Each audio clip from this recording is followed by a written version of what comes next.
جو اس مذہب میں اعتقاد رکھتے ہیں. لیکن دوسرے مذاہب کے مقدس مقامات کے سلسلے میں تو ایسی پابندی نہیں ہے. کیوں نہیں؟ دیگر مذاہب کے مقدس مقامات کے سلسلے میں بھی ایسے قوانین اور ضوابط دیکھنے میں آئے ہیں. اگر کوئی تروپتی ترومنا دیوستھانم کو زیارت کی غرض سے جانے کا ارادہ کرتا ہے تو اسے اندر داخل ہونے سے پہلے اس اقرار نامے پر دستخط کرنا ہوتا ہے کہ وہ ہندو مذہب میں اعتقاد رکھتا ہے. غیر ہندو تروپتی مندر کے ممنوعہ علاقے میں داخلے کا مجاز نہیں ہے. خود ہمارے ملک ہندوستان میں بھی کئی علاقے اور خطے ایسے ہیں جہاں غریب خواتین اور گوشت خور لوگ نہیں جا سکتے، اور کئی علاقے ایسے ہیں جہاں عام شہریوں کا داخلہ ممنوع ہے. مثلا فوجی چھاونی کے ایریا میں عام شہری کو داخلے کی اجازت نہیں ہوتی. وہاں صرف متعلق لوگ ہی شناختی کارڈ کے ساتھ داخل ہو سکتے ہیں.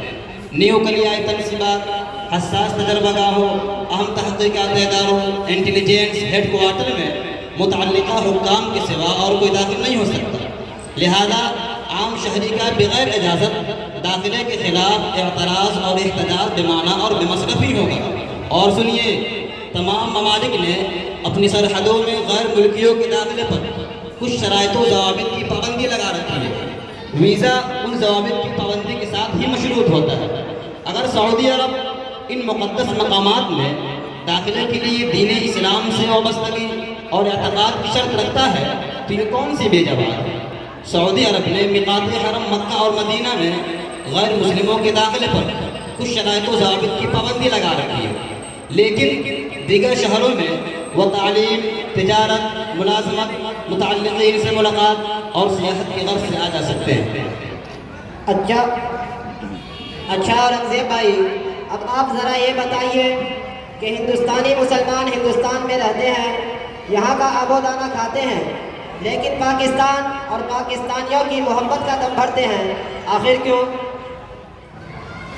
دیکھیے جناب، ہندوستانی مسلمانوں کی حب الوطنی کو مشکوک بنانا فرقہ پرستوں کے سرکش کا ایک اہم تیر ہے.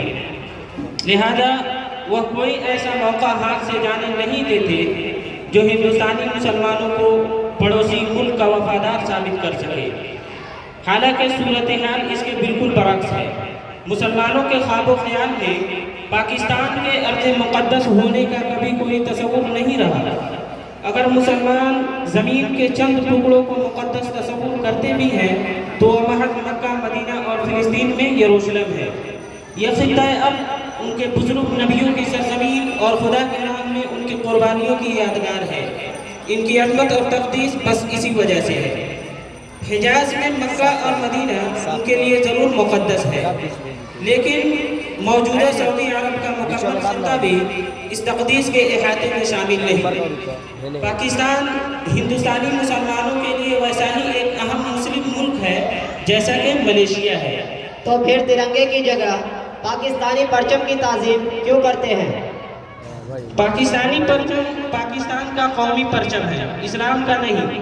مسلمان نہ اس پرچم کے تئیں کسی تعظیم کے جذبات رکھتے ہیں اور نہ کوئی اس کو لہرانے میں فخر محسوس کرتا ہے. درگاہوں اور قبرستانوں، جلسہ اور جلوسوں میں سبز پاکستانی پرچم لہراتے ہوئے کیوں نظر آتے ہیں؟ درگاہوں اور قبرستانوں میں لہرایا جانے والا سبز پرچم اس سے اکثر مختلف ہوتا ہے. انتہا پسند تنظیمیں ان دونوں میں سبز رنگ کی یکسانیت کی بنیاد پر معصوم ہندو ذہنوں کو بدگمانی میں مبتلا کرتی ہے. کرکٹ وغیرہ کے مقابلوں میں انڈیا کی ہار اور پاکستان کی جیت پر جشن مناتے ہیں. دیکھیے جناب، کوئی مسلم تنظیم ہندو پاک کرکٹ ہاکی میچ میں پاکستان کی فتح پر جشن فتح منانے کا نہ تو کوئی مشورہ دیتی ہے اور نہ کبھی ایسی کوئی اپیل کرتی ہے. اور سنیے، پاکستان میں کوئی ایسا مذہبی مقام نہیں جہاں ہندوستانی مسلمان زیارت کے لیے جاتے ہوں، بلکہ اس کے برعکس پاکستانی مسلمان اجمیر شریف کی زیارت کے لیے آتے ہیں. بھارتی سکھ، بھارتی ہندو کٹا سے پاکستان جاتے ہیں.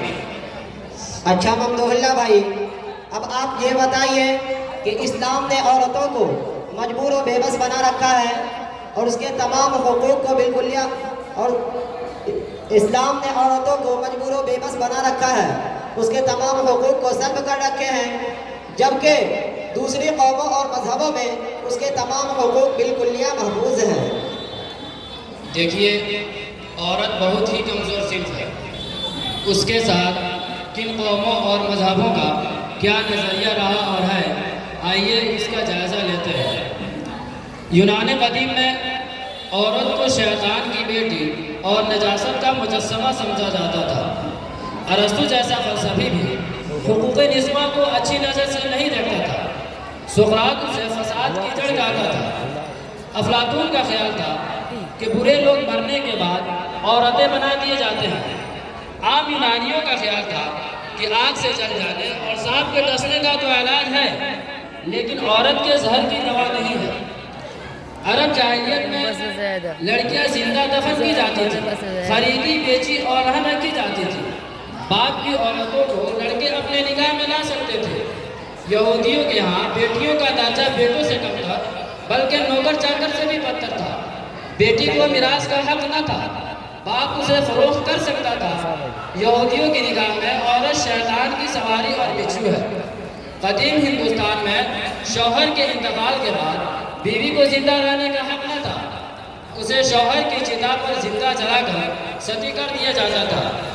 لیکن اسلام نے عورت کی خلقی کمزوری کی رعایت شروع سے رکھی، اسے محبت و رحم کی نگاہ سے دیکھا، اسے زندگی کی بارے گراں سے نجات دی اور زندگی کے نازک اور لطیف ذمہ داریاں اس کے سپرد کی۔ یہ کیسی محبت اور ہمدردی ہے کہ اسے جانوروں کی طرح قید کر دیا جائے؟ دیکھیے، اسلام کا عورتوں پر بڑا احسان یہ ہے کہ اس نے ان کی حیثیت ہمیشہ کے لیے محفوظ و محترم بنا دی۔ گوہر عصمت کو ان کے تازہ افتخار کا درخشاں موتی بنا دیا۔ عفت و نزہت اور شرم و حیا کو ان کا زور قرار دیا۔ ان کے حسن و جمال کو شمع انجمن بنانے کے بجائے چراغ خانہ بنا کر انہیں ملحوسی اور بدنگاہی کی آندھیوں سے محفوظ کر دیا۔ اسلام نے پردہ اور نظر ہی کی پابندیاں نہیں لگائی، بلکہ فکر و خیال کے چور دروازے اور اڑیاں ادب کے پیدا کرتے رکھنے بھی بند کر دیے۔ اس نے عفت نظر ہی کی تعلیم نہیں دی، بلکہ عصمت خیال پر بھی زور دیا۔